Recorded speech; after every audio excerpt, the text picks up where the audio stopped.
पहला, कर्म का नियम। प्रत्येक कार्य का एक परिणाम होता है। हमारे विचार, शब्द और कार्य हमारे भाग्य का निर्माण करते हैं और हम दुनिया में जो ऊर्जा लगाते हैं उसके लिए हम जिम्मेदार हैं। दूसरा, कारण और प्रभाव का नियम। बिना कारण के कुछ भी नहीं होता। प्रत्येक प्रभाव का एक कारण होता है और हमारे कार्यों का हमारे जीवन और हमारे आसपास के लोगों के जीवन पर प्रभाव पड़ता है।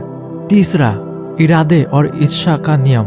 हमारे इरादे और इच्छाएं हमारी वास्तविकता को आकार देते हैं। अपनी इच्छाओं को प्रकट करने के लिए अपने विचारों, शब्दों और कार्यों के हमारे इरादों के साथ संरेखित करना आवश्यक है। चौथा, कृतज्ञता का नियम। हमारे पास जो कुछ है उसके लिए हम जितना अधिक आभारी होंगे उतना ही अधिक हम प्राप्त करेंगे।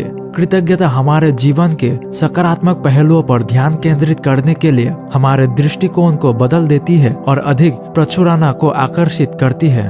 5, संरेखन का नियम।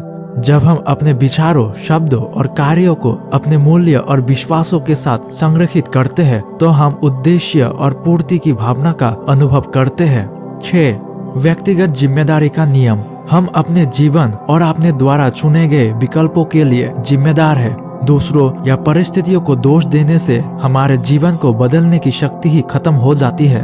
7, आत्म देखभाल का नियम। संतुलित और पूर्ण जीवन के लिए हमारी शारीरिक, भावनात्मक और मानसिक भलाई का ख्याल रखना महत्वपूर्ण है।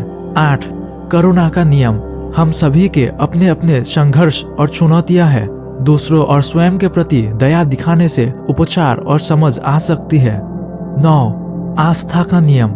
उच्च शक्ति पर भरोसा रखें और यात्रा में विश्वास रखें। विश्वास हमें कठिन समय से निकलने में मदद कर सकता है और चुनौतियों से उबरने की ताकत दे सकता है।